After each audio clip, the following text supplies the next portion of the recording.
Disyembre 8, 2024, alas 9 ng gabi. Isang negosyanteng babae, si Ann, ang naghihintay ng grab rider sa gilid ng kalsada.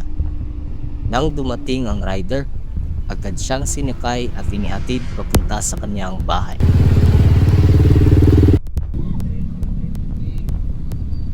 Pagdating nila, bumaba si Ann mula sa motor at walang kaalam-alam na may pasmang balik na pala ang driver. Matapos siyang inihatid, umalis palayo ang rider, ngunit ang kanyang plano ay hindi pa tapos. Sa loob ng bahay, abala si Ann sa pag-iipon ng kanyang mga kinita mula sa negosyo. Hindi niya alam na ang gabing ito ay magiging huling gabi niya. Bandang alas 11, ang driver na siyang hindi pa kilala ni Ann ay bumalik kasama ang isa pang lalaki. Pumasok sila sa bahay gamit ang piking susi. Bit nila ang isang kutsilyo at naghahanap ng makukuhang halaga.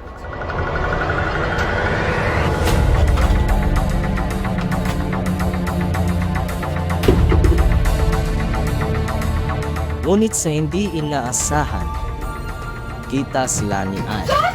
Nais sanang tumakas ni Ann, ngunit naabutan siya ng isa sa mga lalaki at pinagtulungan siya hanggang sa mawalan ng buhay.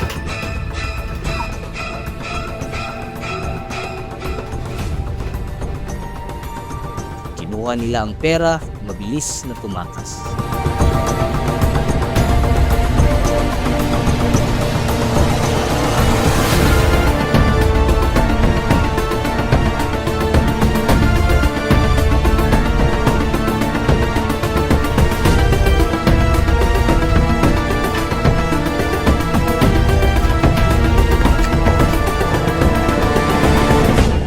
Habang tumatakas sa mga sospek, isang kapitbahay na kakatapos lamang magtrabaho ang nasakita sa kanila.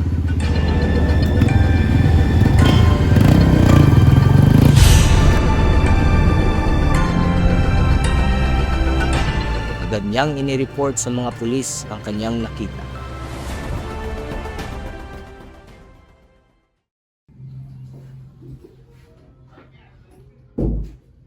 Ngayon to Kalindoy, ako si Police Master Sergeant Dixie Durango from San Francisco Municipal Police Stations. Nag-imbesti kami tungkol sa robbery with homicide case na nag-occur atong December 8, 2024. Kuan ani sa magsugod, gusto na ako pasalamatan ng oras ng gihatag ani nga panahon. Kasabot ko nga lisod kayo ng sitwasyon, tapos gusto na ako i-assure imong safety, tas priority. Nag-imbesti kami sa robbery with homicide case na-occurred sa tragic situation. Gusto na ako nga sultinin mo tanan kung sa imong nabalaan sa panghitabo ato nga gabi. Yes sir, sir, alas 11 sa 45 sa gabi sa December 8, ikan ko sa trabaho kay nag-overtime sir. Pag uli na ako sa boarding house, sir, gikan sa atbang sa balay ni Ana, na ako'y nakita, sir. Nakita na ako sa kung duha ka mata, sir, na duha ka lalaki nakasuot og jacket niya itong nagdala og kutsilyo og nagkadugo, sir. Nagdali-dali og sibat, sir. Nya, akong giduol si Ana dito, sir. Sa ilang balay, isilip na ako sa bintana dito, sir. Patay na si Ana og nagkadugo, sir. Saan ka kalayo sa balay nila Ana? 15 meters, sir. Hayag kayo ang sula, sir.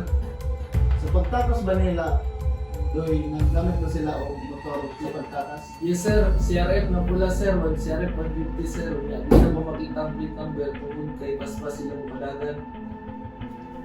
Salamat kayo sir sa paghatag nimo og impormasyon.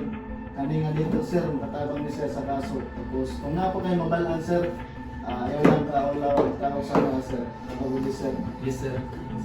Pagkalipas ng ilang araw ng investigasyon, nagkaroon ng pagkakataon ng mga pulis na matutukan ang isa sa mga sospek.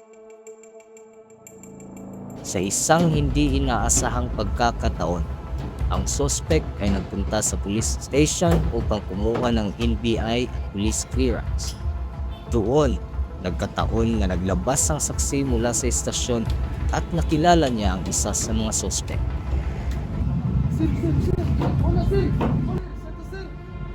Agad niyang itinuro sa mga pulis ang suspect bilang ang pumatay kay Ana.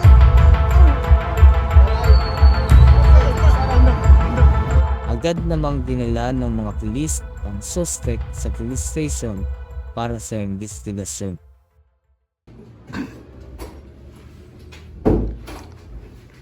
Mayong udto na sa mo, ako na si Police Staff Master Petros. Nataragay pangutana nga imuhang tubagon. Kaning adlaw sa December 8, alas 11:30 sa gabi, naay nakakita sa imo ug sa imong kauban nga nagbaktas mo atbang sa balay ni Ana nga nakadugo ug nagdadala kutsilyo. Ambot lang ana sir kay basin na sayop lang nag-witness sa inyo ana, wala man may anak kabalo. Pagtarong tubag ba, na ako ebidensya din og naami witness nga napamatuod nga kamo ang nagbuhat sa krimen. Ambot lang lagi ana sir. Wa jud ko kabalo ana. Pagtarong ba? Pagtarong ba? Wala lagi sir. Ambot Sige, lang ana. taga-dagag pila ka segundo nga motubag sa imong desisyon nga motugan. Kung dili ka makatugan, patyun ka ka.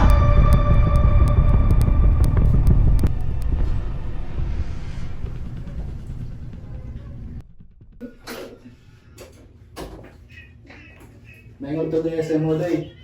O si Police Master Sergeant Dixie Durango. Pasensya na sa akong kauban kay medyo init kayo ang ulo. Karon kung hindi ka mutukan, malayo ng bigka ato. Tapos kung mutukan ka, tabangan man ta ka, mapababa yung resistensya, tapos para dili na makuha yung pamilya. So, kung sa man yun, ang nahitaba ato nga gabi, Mutug-an ako sa tinod sir. Katong alas 11:30 sa gabi sir. Sa harap ng mga pulis, unang itinanggi ng suspect ang pagkakasala.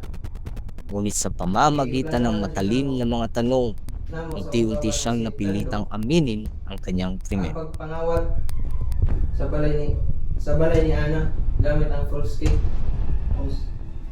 Mao nagdali-dali na dahil may gawas sir. Karon nagdali-dali na may gawas.